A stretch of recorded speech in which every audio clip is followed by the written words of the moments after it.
J. Clifton Slater, and I write military adventure with future and ancient, and you're listening to Dead Hand Radio.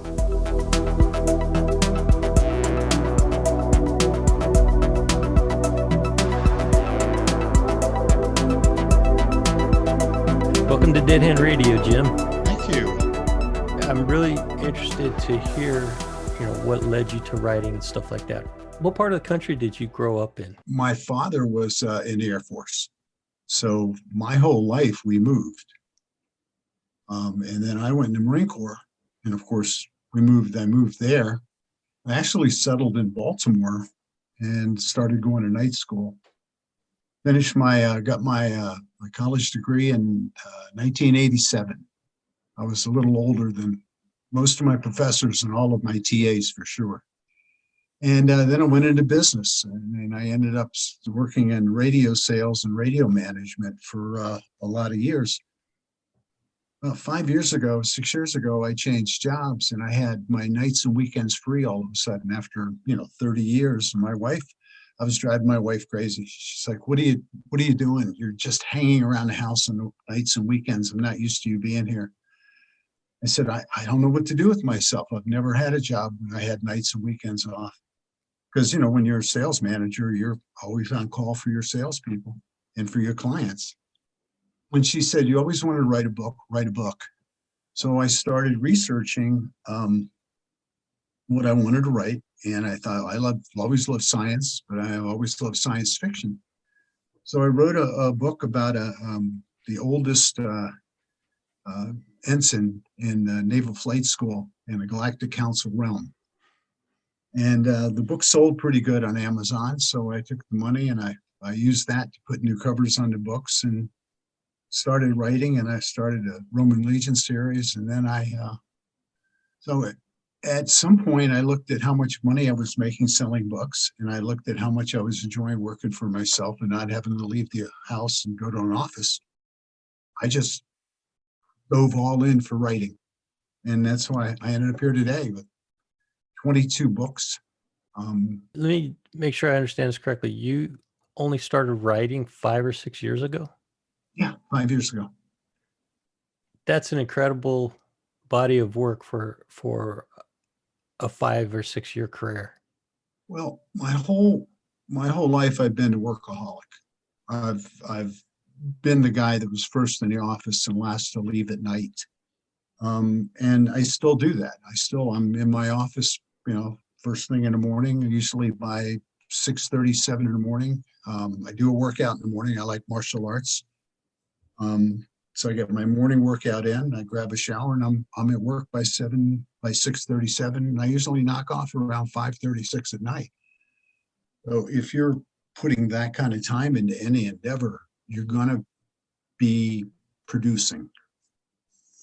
Yeah, I talked to some people that it takes them 5-6 years to write their first novel, and you knocked out your first novel and then 22 after that in the first 5 years of your career.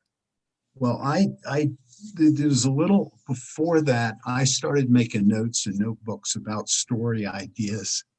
My first story, I'm looking for an idea. It's like most people go, "Where do you get your ideas from?" Well, once you realize what a story is and where it goes and how to tell it, stories are everywhere. When I started, actually, it was Forbes magazine had an article on a mineral called uribium. Uribium is used to coat fiber optic cables. A bare fiber optic cable will leak information, leaks light as the light, and they have to have very close boosters, repeaters, to keep the light energy strong to go to the next section of fiber optic cable. Well, if they coat it with uribium, it actually helps hold the light and information inside the fiber optic cable. But this is the 43rd most abundant mineral on Earth's crust, so it's not rare here. And I thought, what if it was rare on the other side of the galaxy? And that's where I started. That's where all of the science fiction writing started, with that one idea of suppose uribium was rare. And so that was your first novel? That was the seed for my first novel. But what happened, I have notebooks. I think I have 2,500 pages of typed pages of people, character studies, places, ideas, things, um, objects, engine, space, how how your engine would work on your spaceships, all of that, but no story. So I've got a lot of background before I started writing that first story that I had just in my spare time written over the years. I think some writers refer to that as world building, where you just define all the details of the universe that your characters and your story lives in, and then you build from that. And you can always refer back to that, but that's basically your groundwork to build your stories on. Is that what you're talking about? That's that's what it was. I didn't know it was that, and it wasn't that organized for world building, because when I started the books, I kept it very tight. In other words, there's no real world building in the books as it starts, but as you get, there's a 4-book series it turned out to be. As you go through the books, you learn more and more about the world. It's revealed to you as you go through it. And it's called Galactic Council Realm, is the series. With my character, I named him. His call sign was J-Pop, because because when he was in medical school, when he was in flight school. Sorry, my phone rang. When he was in flight school, he was older than everybody else. So they started. They said, "Hey Pop, hand me this. Hey Pop, hand me that," and he ended up being called J-Pop. So I wanted a macho call sign for my main character, and he ended up being, not macho name at all. Yeah, well, this may or may not make it into the final edition of this episode, but supposedly macho is kind of out these days. So that's probably not a bad thing. That's true. That's an interesting. But if you write military adventure, the bravado, the hard charging is part of part of what you do. I mean, if your character's not doesn't have that ability to stand up to the bad guys, and doesn't have a little bit of an ego to push them through bad situations, you're kind of not writing in the genre, you know? Yeah, that's true. That makes a lot of sense. So your first novel and then 3 subsequent novels within that same universe was all science fiction based. And then you also went on to do a 22 book series on ancient Rome. No, the Roman series is 13 books. Oh, okay.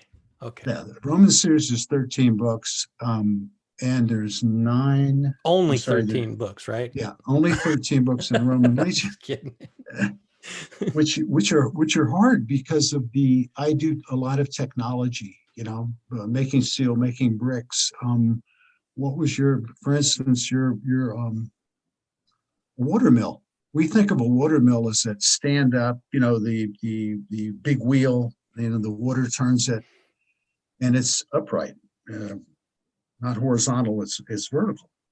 Well, the first water mills were not vertical, because if you think about it, that's complicated gearing that comes off the wheel that has to go down and then turn down under your grindstone. So the original water wheel was actually flat in the water, so that it turned, rod came straight up, and it turned the wheel from underneath. So there's a lot of that sort of thing in the books as well. Well, so why such a vast difference in the type of writing or the genres that you were writing in? It's what I like. I love history and I love science. So to satisfy both of me, I have to write in both. So I say to people, I write military adventure, both future and ancient. And that's really for me, because when you write books, you spend so much time with it. So it's funny. I was telling somebody the other day, when you're writing a book, it's almost like you're putting yourself into a psychotic state, because you're taking yourself out of this world. Your brain is focusing on whatever world you're working in. The characters are talking to you. So if somebody's talking to you, you go, wait a minute, that you need psychiatric help, because not only are your characters talking to each other, you're typing what they're saying, you're reporting what they're saying for the book. And that's clinically insane. So I have heard other writers say that their characters do talk to them, and some writers take a lot of flack for that. But hey, if that's your reality, then and it seems to be working well for you. I mean, for somebody to produce that number of books, and yeah, it's a good formula for you, it seems. it seems to be working. And I gotta say, Andrew, I'm a slow writer. I am not a fast writer. I work really hard on making sure that every paragraph is good. My fingers don't work that fast, and I'm a bad speller. I spend a lot of time going back, checking my spelling. So it's not like some people that are really good with spelling and just can, type fast and go for it. I work really hard, but I work really long hours. And that's the benefit. In my case, I have the time and I'm willing to do the grind. That's very important for people to realize, that to do an immense amount of work, you have to put in an immense amount of time, because it doesn't just happen overnight magically. That's a theme that I've actually talked with on occasion throughout this experience of podcasting with several of the guests, is that if you're doing anything that you want to be good at, you have to put in the time to get good at doing it. And if you want to produce work on a regular basis, you have to put in the time. There's just no way of getting around it. You could have a talent and be creative and have ideas coming out your ears, but unless you sit down, or and it goes across the gamut of any kind of career, unless you actually put forth the work to get good at what you're doing and continuously produce that quality and volume of work, it's not going to happen. Nobody's going to do it for you, right? Yeah. Well, look at how much time do you spend podcasting? How much time do you spend interviewing people? Well, yeah, exactly. That's and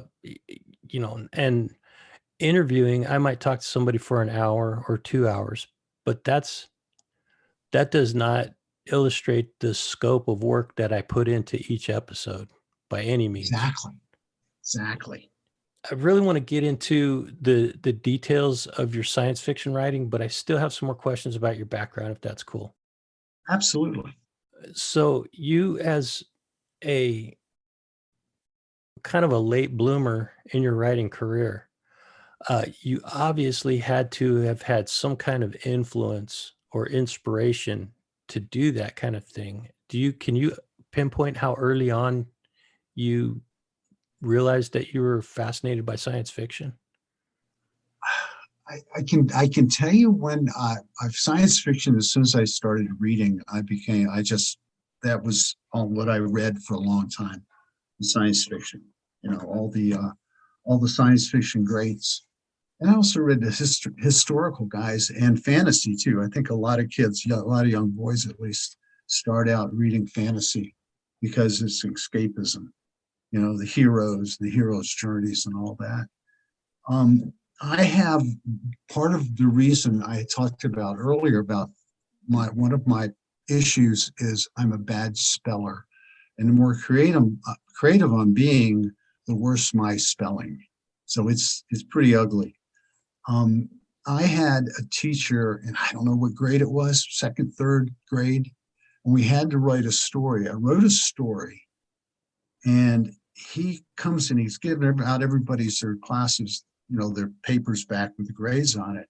And mine's got a C- on it, and it's full of red marks for spelling, grammar, just atrociously written. But it was a C. It was a C. I passed. And he drops it on my desk and he says, "It's hard to make a living as a pulp fiction writer." And he walks away from my desk. Andrew, I didn't know what a pulp fiction writer was. I didn't. He's and for years it didn't occur. I couldn't put a thought to what he said, but what he said stuck in my head. And then years later, I realized that, oh, he meant I wrote a good story. And that stuck with me for a lot of years. Of course, when you go to the Marine Corps and you go into combat and you come back and you get married, you have kids, you start your life and you're moving forward. Writing is not something that most people do, sit down and go, "Oh yeah, I think I'll just start writing books." So I had to be older. And like I said, I had to be in a situation where my wife said, "Hey, find something to do, write the book you've always wanted to write." So that's how I ended up there. But it came from Mr. Smith in the third or fourth grade. That third or fourth grade, was it writing or English teacher? I think it was, yeah. It's hard to remember the classes back then, but yeah, I just remember his name and I remember that saying. And again, he walks away from my dad. And I go like, "What is a pulp fiction writer?" I had no clue what that meant. Well, but the authors that you were reading, um, prior to that class probably contributed to your creative writing ability to be able to produce that kind of a story. I've always been a reader, but I've never really been a writer. Again, before Bill Gates came out with spell check, I could not write anything that was legible to anybody. So being that you were always a reader, somebody who consumed books, and this was throughout your adult life as well? Yes, at one point, we had an empty room in the house, and we just closed. You store stuff in there, you close the door, you don't go in there.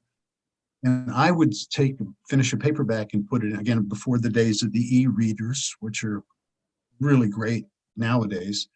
My wife hadn't been in the room for 6-8 months. She walks in the room and she calls me in, and there's stacks of paperback around the room. she said, "You got to go give those to Goodwill because I want this room cut off."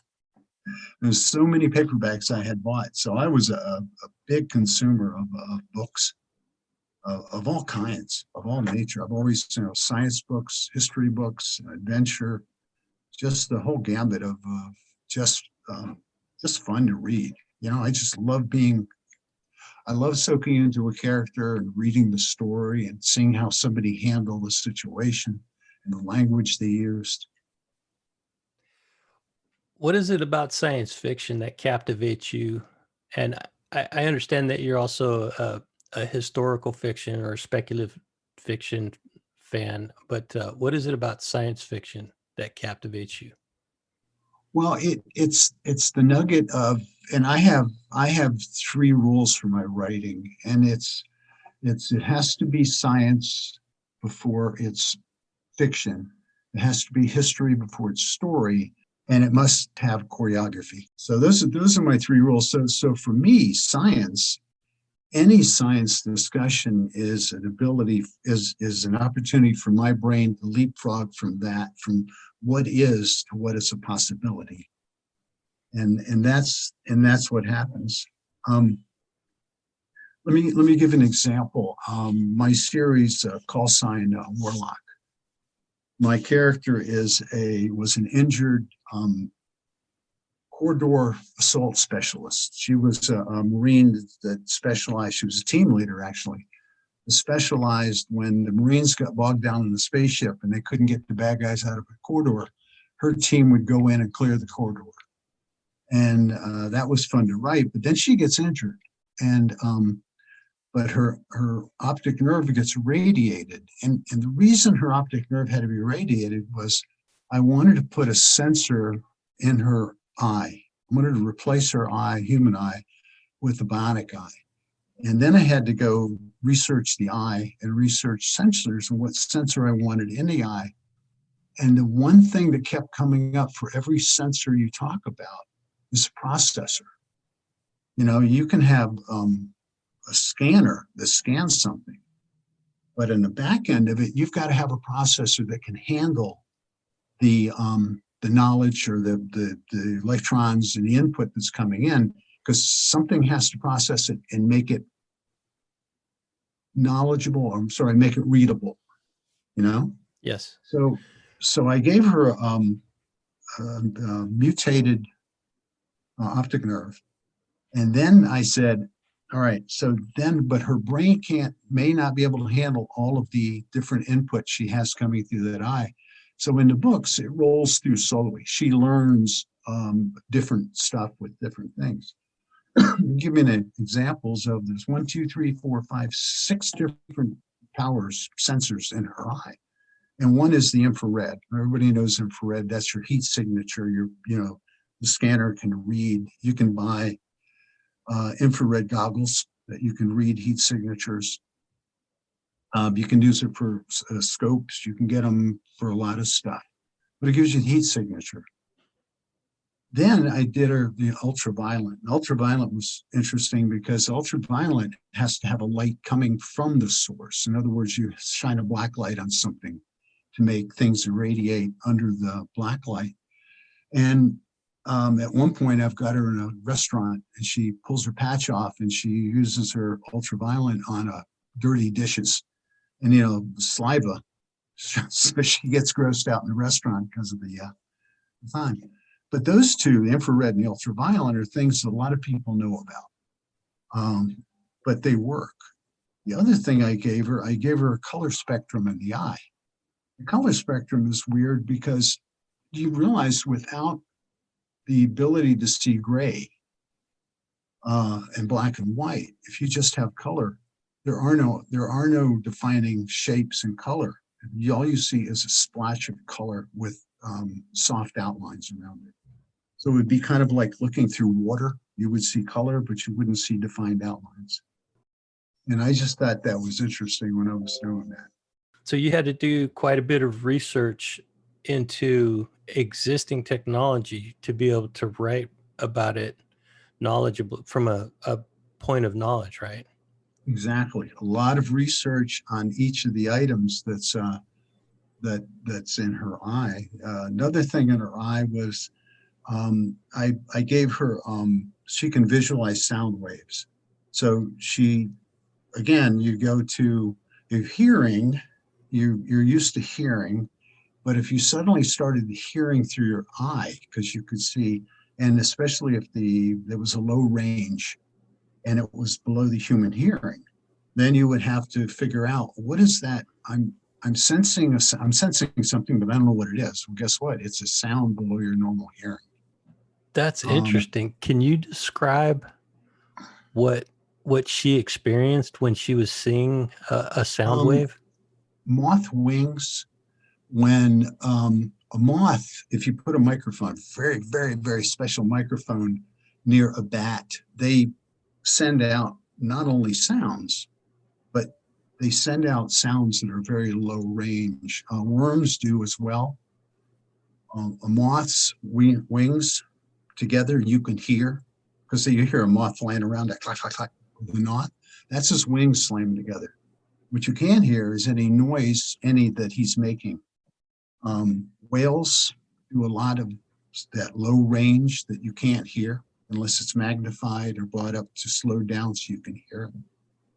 So what does that look like, seeing the sound waves coming off of that? So you can't pick it up audibly, but she can see it with her bionic vision. What does it look like? Yeah, so it would travel the optic nerve to the brain, and then the brain would have to sort out what kind of information it is. And once the brain figures out, oh, it's a sound I'm hearing, because she does that. She's outside at one point, and she hears all this noise, and she doesn't know what it is. And it's, I think, a squirrel make some noise that are low range, below human hearing. So a lot of animals and bugs make a low range that we can't hear. Dogs can hear part of it. That's why you'll see a dog a lot of times will suddenly look around and you'll go, what is that dog hearing? Well, they've got a really good range, but even not that low. You get that low range. It's fascinating to me. So I got to give her that sensor. Then I got to have her confused by different sounds that her normal ears couldn't hear. What I was thinking was that she would see like the sound waves as like little ripples in through the air, but it's actually being translated in her brain as a sound. So she's really hearing it, but it's coming through her eye, right? She's seeing the house. Yes. So Oh, that's if cool. you think of any input, your brain, if you hear a new sound that you've never heard before, your brain has to stop and you have to associate it with something for you to understand what you're hearing. Same thing if you see something you've never seen before, you have to associate it. Your brain does all this calculations of, well, what is it? What does it go? What does it look like? Is it something I've seen before? Is it something new? How do I describe it? I mean, all the senses kind of roll together on that. So yes, so in a way she sees the sounds, but it's not like she's looking at a graph. In her head, it's picking up the vibrations of the sound and translating. The next sensor in the head is actually a scattered bioimaging, which is medical bioimaging. If you hold your hand up with your fingers closed to a flashlight, you can see the red between your fingers. Yes. That's scattered light. It's not any kind of shape that you can see with your naked eye. Yet a bioimaging scanner, if it scanned that, can take the pieces of information, put it together, and create an actual image from it. So in that case, if you had that mnemonic eye, you'd be able to read blood flow in somebody's just below their skin. Yeah. And if you did that, and part of these, all of these come down to one thing for her. So she got the bioimaging. Then she has a Heller's organ. The Heller organ fascinates me. It's actually what ticks have. Ticks have a Heller's organ, and they do is they sense carbon dioxide and they sense ammonia and sweat. Carbon dioxide you exhale and ammonia from your sweat. When they sense that in the woods, when you're walking through the woods, you're putting off carbon dioxide and the ammonia, all the ticks around you turn and crawl on branches towards you, so that eventually, as you're going through the forest, you're going to get a tick on you because they're all moved. So many of them are moving towards you. So I just, that is the one organ that I gave her. But when she combines them, she combines the heart rate from the bioimaging. She hears the panting of somebody. She looks at their blood pressure. She senses the sweat from the ammonia and the carbon dioxide. All of that makes her a human polygraph. She can talk to somebody and judge all of that. Now, it was fun writing. When you're writing that sort of thing, is you have the ability to say, okay, what does she sense and what does it mean? So a lot of what does she sense? What does it mean? What are the people saying? They're lying to her. She knows. How does she know? And that's the fun part about writing a character like that. That's one of the reasons I love science fiction. That could also be quite a personal conflict for her if she's trying to have personal relationships with other people. Yes. Is Yes. that, do you Sometimes write you about can, that too? yeah, she has some issues there, but she actually, it's the interacting with different stuff. And also remember all of these senses, these 1, 2, 3, 4, 5, 6 sensors she has in this eye are feeding information to her human brain. So how much can she process? At times sometimes she passes out. She has physical reactions to all this input coming in. But still she manages to fight through that and be the hero. So Very because interesting. she's tough. She's a tough woman. It certainly sounds like you have to do a lot of research and then craft the story around the technology that you more or less invented. I mean, you combining different technologies into one um, is in a way, I guess innovation. You didn't really invent it. You innovated and combined multiple technologies. And those are existing technologies today, right? Yes, absolutely, all of them. And it's, well, obviously Heller's organ is a natural occurring thing in ticks, but somebody asked me, did you make her a tick? I mean, a tick? I said, no, it's the organ. Give me a break. Yeah, that's the cool part about science fiction is that you can take existing technology and project forward 10, 20, 30 years or 100 years. What's that technology going to look like that far down, out into the future? And then Well, and build how that does, into your story. but that also comes down to, if you're dealing with humans, and I do have some alien plants in my thing, but and some aliens, but they're not main characters. The aliens are almost a side thing. Here's what it comes down to for me. When I look at the modern technology and then I expand it into the future and I say, this is what it could do, it's still limited by the human experience, what people will do with it, how they'll interact with each other. And then you take the same thing and you go back to ancient history, you have the same thing. If you strip away the technology, you give them rudimentary basic stuff, you take away cell phones, take away communications, you still have people interacting with each other.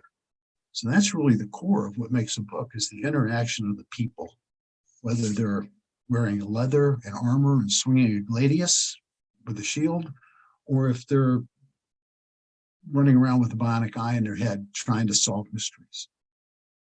So, well, as I pointed out to you in, in the introduction when you and I first started to talk about you coming on this podcast, um, the podcast itself is centered on the Cold War era.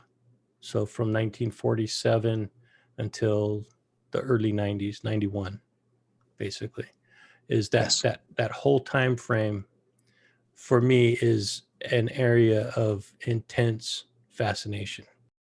we were living in Florida when the Cuban Missile Crisis took place, and we were seriously. My mother had packed clothes because we didn't know if the Cubans were going to launch missiles at Florida. So we were ready to jump in the car and flee. So we lived for the whole time the Cuban Missile Crisis was going on. We were on edge. We didn't go to school. We stayed home. My mother kept us home, and we were waiting for the sirens to go off to say, "Hey, there's missiles coming," to jump in the car and leave. Now that whole incident took place over the period of about 2 weeks from start to finish, and it was pretty well uh, covered in the news. Oh, absolutely. So I'm Yeah, I mean, sure. at first, Go ahead.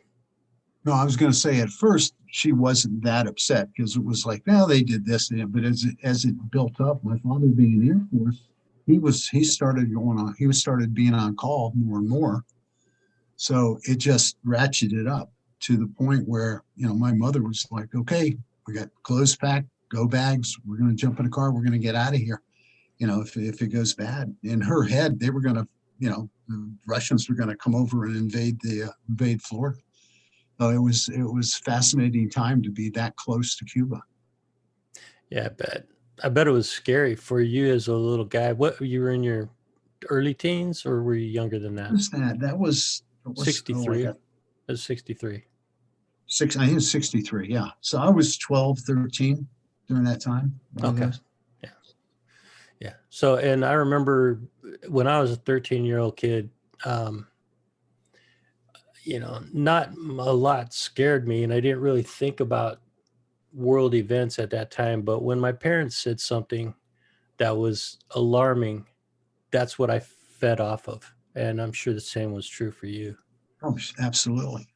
Especially with the military father. Because he's coming home at night and he's going, well, it's getting rough. We're going to be on call because, and he's talking about insider information coming out of, what the military guys knew, not so much what the reporters knew. So that was, that was a fascinating time, the Cuban Missile Crisis. I mean, you know, we're not allowing Russia to put missiles that close to the American coastline. How much impact do you think that had on your decision to go into the military yourself when Oh, you were old a enough? lot. It disappointed my father. He looked at me. I joined the Marine Corps. He was in the Air Force. He said, "Where did I go wrong?" Well, I mean, I was in the Air Force when I was just out of high school. Well, And thank you for your service. oh, well, Very good. thank you for your service. Thank you. Um, but my decision to go in the Air Force was because I was fascinated with jets. You know, I wanted to work with jets in some way. But then I ended up being stationed at a nuclear missile base. For me, working with nukes or being around nukes and having that threat of nuclear war, it's hard to explain to somebody who doesn't really understand that. How would you put it into words of what that feels like to live under that threat? I think what it does is it makes it real. It makes what you see on the news real when you come to that. Because so much, even back then, when there was only 3 channels on TV that went off at night, with the test pattern, uh, there was still, the nightly news. Everybody watched Walter Cronkite, or, Chet and David, you know. But when you're watching it and you hear more than just opinions, everybody has opinions. People always have opinion on news. But when you're living through it and you're close enough to it to, in your case, to actually look and see, that's a nuke. There it is. That's real. That makes it real. In my case, we used some grainy pictures of might be missiles in Cuba. And it was real to me because my parents were talking about it in real time and real, we're going to have to do this, we're going to have to do that. Real planning, family planning issues were going on. It wasn't just the news. So I think making it real when you're living through it, as opposed to reading about it or just watching it on TV. Yeah, yeah. And you had an even more real experience during your time in Vietnam, I'm sure. Yeah, second battalion, 26 Marines. I joined the outfit right after they came out of Khe Sanh. I missed Khe Sanh. That was not something I care about missing. I think it's interesting. I have people sometimes go, "Well, I never went to Vietnam. I wonder what was it like?" And I go, "You didn't miss anything." It was moments of sheer terror surrounded by boredom. When you're burning latrines with diesel smoke pouring off of them, you don't feel very Rambo-ish. The one hard and fast rule of the military is hurry up and wait. That's the thing they Absolutely. ingrain into you, is that you Absolutely. always rush to be prepared, and you always have to be prepared, and then you wait for something to happen and so that you can react to it. Yeah. So what you're talking about is exactly that. And what you were waiting for was that moment of sheer terror and the opportunity to hope that you can make it through that. Is that about right? That's absolutely it. And the other thing is, the total you totally dedicate when you're in combat outfit. For instance, we did an assault on a hill, and in Vietnam, all the hills had numbers, and I can't even remember the number of the hill because there were so many of them. But we climbed, we went up, we had some actions, we had some contact with the enemy, and we got to the top of the hill, and there was no water anywhere. We were running out of water. It was supposed to be a quick assault. We hit the rice paddies and helicopters, and then we assaulted up the hills. We ended up at hills in thick jungle with no water. So they said, "We're gonna blow an LZ. Great, I'm gonna blow a bunch of trees up and open an area so a helicopter can bring in supplies." And so many people talk about the expertise. You're training for an expertise. But then you end up in a situation like that, and you just get a bunch of guys, you get as much C4 as you can, you sort of put around a bunch of trees, run some blast skips, and you blow up the forest. So we did all that, and they bring in a helicopter and they drop a pallet through the trees, and they drop it on the ground. And we all run to the pallet. We open it up, expecting to find sea rations or water or something. And what they sent us was a whole pallet of grape juice. So, so we had all the grape juice you could ever want right there on the mountain. We just called it the purple death because it went right through you. Oh, That's yeah. that's combat. You know what? There was Killed. another thing. There was another thing that went through my mind as you were telling me that story, and it's basically this. Well, we were talking about the threat of nuclear war. That was still present, and even a little bit more possible. The possibility of it was greater at that time because of the conflict in Vietnam. But how much time did you think about or worry about nukes flying overhead from Soviet Union to the US and vice versa while you were, armpit deep in mud and trying to survive with bullets whizzing by you? Not a bit. Um, when you're hiking through, you get 90 pounds of gear on your back, and you're hiking through rice paddy water, then your feet are getting stuck into the bottom of the rice paddy. You don't think about anything beyond immediate survival. Who's the guy on your left, the guy on your right, which direction you're going. Is this a bad area? Is there a booby trap? Is there something that's going to stick me in the leg? You have so much of that you're worrying about your immediate mind. You don't have time to visualize other stuff. And that was the truth. When you're in a situation like that, you just don't have the time or the energy to think about broader issues. People a lot of times will go, well, there's, the what about the Vietnam? Was it good? Was it bad? When you're there, you didn't think about that. You thought about survival. You're talking about taking care of the guys around you. And other than that, there was nothing else that's important. I've heard other combat veterans say similar things to that. I've also heard people say that you're never more alive than when you're facing death head on. Like every sense is alert, every sense is heightened, and you are 100% focused on survival and living through the next few minutes or few hours or however long that immediate conflict is right there. And that is like the height of being alive. Is that, do you feel that way too? It is, except it's strange. You don't really feel, you don't feel fear when you're in a firefight or you're assaulting a bunker or things like that, because you're too busy. All your senses are cranking, but you're too busy to be afraid. And the truth is, if you think about it, you're not gonna move. You're not gonna stick your head up and shoot at anybody. The people are shooting at you. What's wrong with you?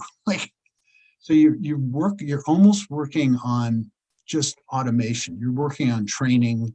You're working on following a leader. You're almost on automatic when you're in that situation. One thing I did want to ask you about your books in relation to your combat experience is how much of that experience translates into your books. Almost none of the experience, in the sense that the books are kind of on their own thing. But what drives me, part of what drives me, is that combat experience. Is saying, well, I experienced this combat this way. What would this person do? How would they handle their combat experience?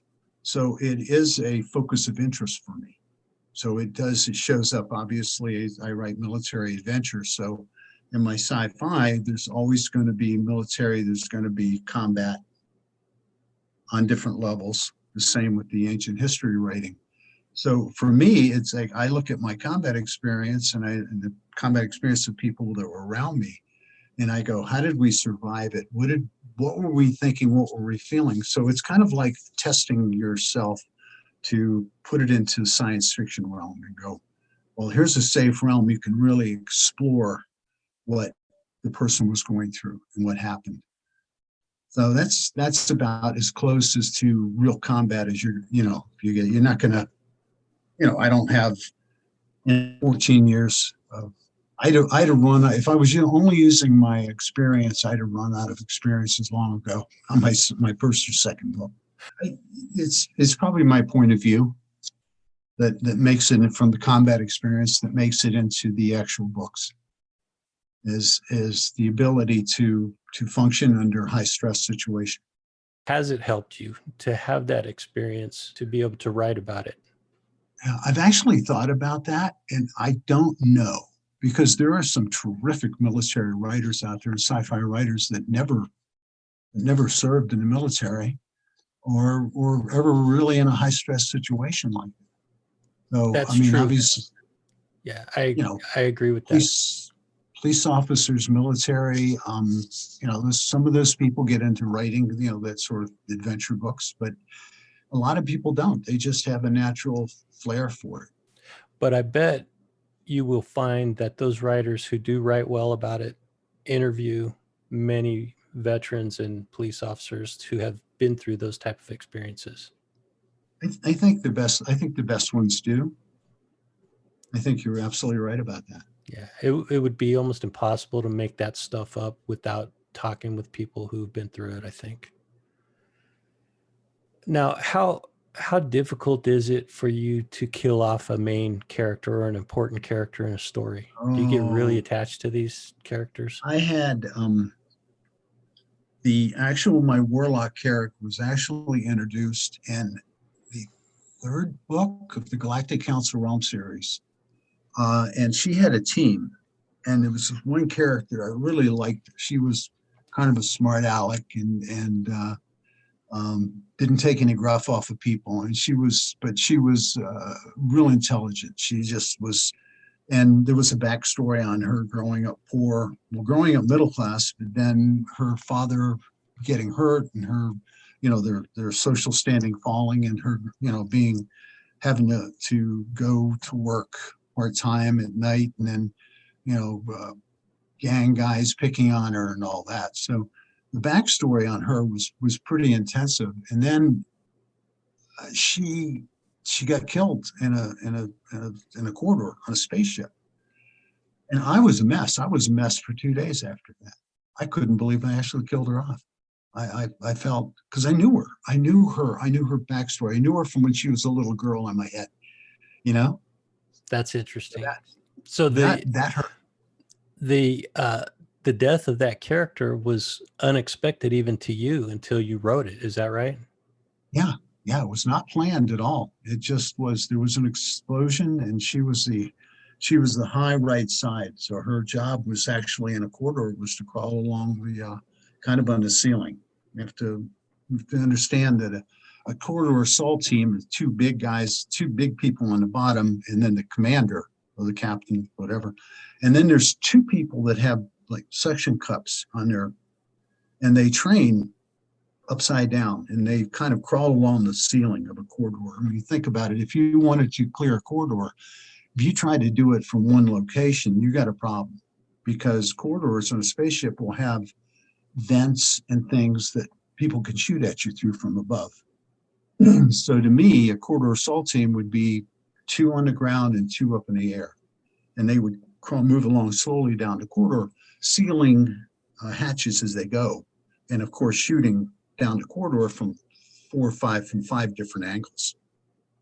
So that's where she was, one of the high right side of my corridor assault team, and she got blown off the ceiling, and that was, man, that hurt. I think a lot of authors feel that way. It's not easy to kill off a character that you put so much time and energy into developing.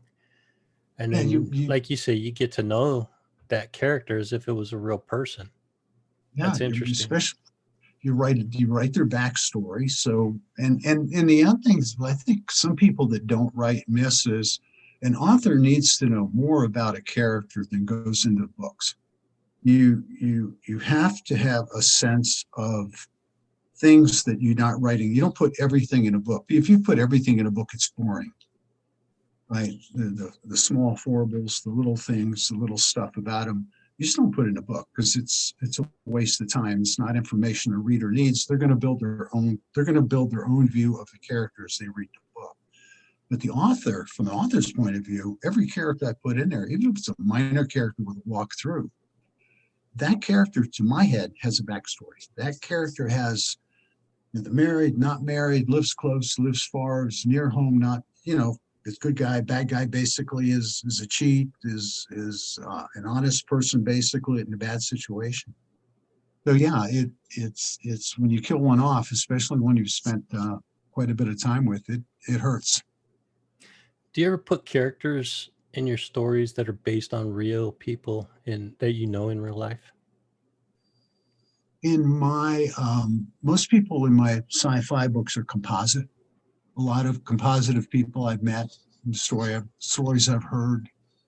Um, in my historical fiction series, there are quite a few people that were really alive and really did stuff.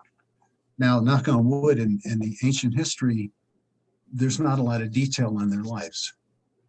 Here's a name, here's their name, here's how long they lived, and they did maybe one or two things. It leaves the whole thing a blank slate. So that's those people. Some are real, but you always invent characters to go in. But most of them are composite uh, to make them interesting. Mm-hmm. Makes sense. Most people's lives are relatively boring, um, with moments of sheer terror or frustration or whatever it is they're dealing with, right? Exactly. Exactly. The last final question I want to ask you about, um, having a career as a writer, and this is an important question. You usually ask people about, how, what are the best steps to find a publisher? What are the most important steps to starting a story? And uh, you know, I've had people answer those questions in relatively similar ways, but one thing I've never asked a writer who's been doing it for some time and built a business off of it: how do you build an audience? What are the best steps to take to get your name out there? I, I built my audience really on Amazon and Facebook. Um, and if you go, my Galactic Council Realm Facebook page is really my book page of all my books. And I've got 1,524 people there that follow that page. So if I put a post up, I get good response. And if I would say I announce new books there when I do it, or if I get, like, I just got a website. I didn't have a website before because I'm kind of waiting till I had a big enough backlist that I thought I could make it worth my while to pay for somebody to build a website. So I've got a website now. Oh, well, please tell us what the website is. Oh, it's jcliftonslater.com. Okay, good. Yeah, I'm always up for guests on the podcast to, tell people how to find them on social media, uh, website addresses, that kind of stuff. So by all means, what's your Amazon book page or Amazon author page? Do you have an author page? Amazon J. Clifton Slater. And the Facebook page that you mentioned? It's Galactic Council Realm at Facebook, Galactic Council Realm. Okay, great. So the hard part about building an audience is not just building an audience, but finding readers. And that starts with the story. If you're not telling a good story, if you haven't studied a little bit, if you haven't read a lot, then your story may not be as strong as it needs to be. But other than that, it's doing it. And that's the hard part. I talk to a lot of people that say, I want to write a book. And I go write one. And they go, oh, Wanting something is not going to make it happen. You have to do it. yeah. And It's like, are you a Star Wars fan? Star Wars, yeah. So one of the best quotes out of that entire franchise is when Yoda says to Luke, I think it was in Empire Strikes Back, he tells him, "Do or do not, there is no try."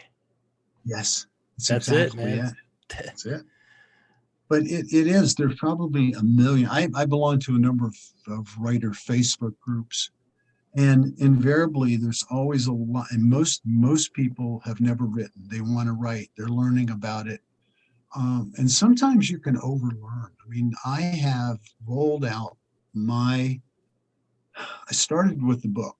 I did my covers myself.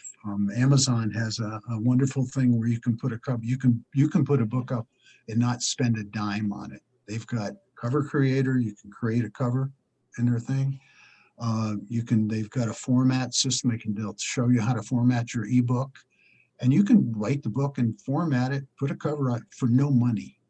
So I started like that, just as an experiment. I'll put a book up. So I did, and it sold. And I took that money and I rolled it into better covers. And then I rolled it into advertising. And then I rolled it into others. And I take classes on advertising, especially on Amazon, classes on advertising on Facebook, because the industry is changing so fast that if you want to write books, writing books is not enough. And that's probably the hardest part, is to tell people is writing books is not enough. I think it's James Patterson, that when he started, took his own money. He had a publisher, but he took his own money and he took out full-page ads in one of the major newspapers in New York. It must have cost him $10,000 a shot at that. But he did it. And what happened was he got to be famous before his books really started selling. A new book by James Patterson's coming out. Well, who was James Patterson? He was a guy that ran ads and wrote a book. And then he started writing more. Now James Patterson is world famous. That is a great story right there, a great little anecdote. So basically, take control of your own marketing and don't leave it up to somebody else to tell people about you. Yeah, probably the other lesson there is this. If you do it yourself, nobody can ever cheat you. Nobody can or lie to you. Somebody could say, well, I'm doing the work for you. Just trust me, I'm doing the work. Hold on a minute. I used to do it myself. And I know this is how it needs to be. Show me a different way to do it, that's fine. But don't tell me you're doing it when it's not being done, because unfortunately, especially there's the peripherals around your indie authors, there's a lot of charlatans. And that's always an issue of people that promise you the sun and the moon, the stars, and they don't deliver. But if you've done the work yourself, before you hire somebody, you know what they should be doing for you. That's a good point. One thing that a lot of, or one complaint I hear from people who do a lot of self-promotion is that they get flack and they actually get a lot of hate from people calling them sellouts. What would you say to people, not the people who are name calling, because those people are irrelevant. Those people are not important. But what would you say to an author or an artist or somebody a creative person who's really trying to self-promote and get their name out there, that runs up against a group of these jackals that are just trying to beat them down? I would say this: you cannot pay bills by doing things for free. If you're an artist, and I'm an artist, I'm a writer. If you're an artist, or you do drawings, or you write poetry, whatever your art is, if you're a podcaster, Andrew Hall, you should be paid. You should be able to monetize what you're doing.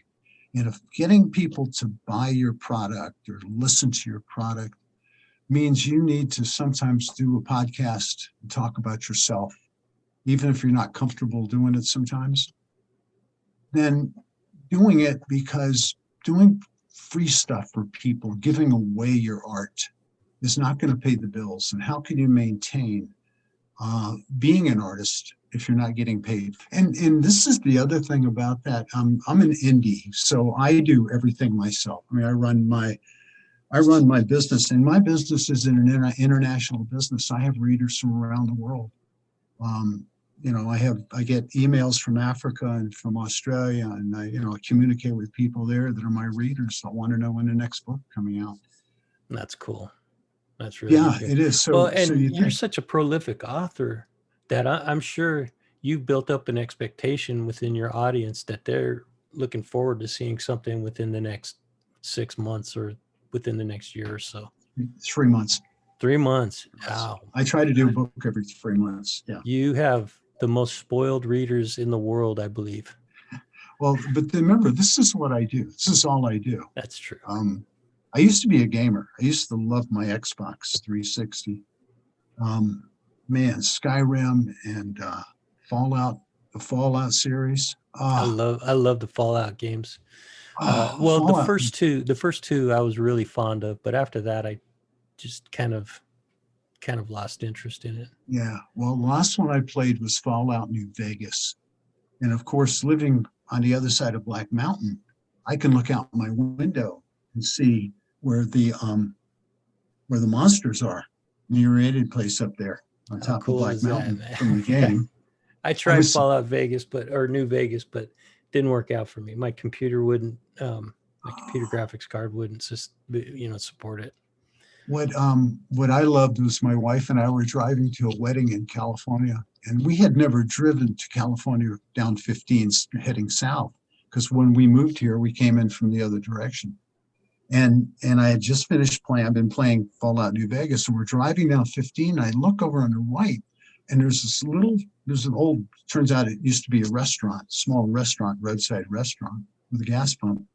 And I said, "Oh, in the books, I mean, in the games, that's a police station, and there's zombies up over the hill." And I look to my left, and there's this hazy, sandy area, the expanse that goes out. And I said, "Oh yeah, and there's giant ants over there." My wife said, "How old are you?" That's so cool. That's a great story right there, man. That's going in. I hope you're not a closet gamer and you want to keep that under wraps, because that's going in. It's in my bio. The trouble is, when I started writing the books, I actually gave away my Xbox, because if I hadn't, it was there tempting me. Because if I started playing again, I would probably never write another book, because I really, really enjoyed it. If you have another book coming out in a couple of months. Well, the book I'm working on is called Rome's Tribune. In 259 BC, 258 BC, the Legion got trapped in South Sicily. They believed that the Carthaginian army was up at Palermo. They thought it was an undersized army, so they were running around in the south with the Legion. They were wrong. Their intelligence completely wrong. They actually ended up trapped in a valley, surrounded by the entire Carthage army at the time on Sicily. And they were going to get decimated, just decimated. Well, this young tribune named Marcus Flamma took 300 volunteers and moved them to a hill a little bit off the battlefield, but close to the Carthage commander. And because they were so close, the Carthaginians pulled back on the attack on the main legion, because they had to remove these 300. Because of that, the legion was able to escape. All 300 legionaries died, except Marcus, who somehow miraculously survived. Well, in my head, I'm thinking, where did he get the idea to take 300 legionaries? Well, what is the perfect 300 was what?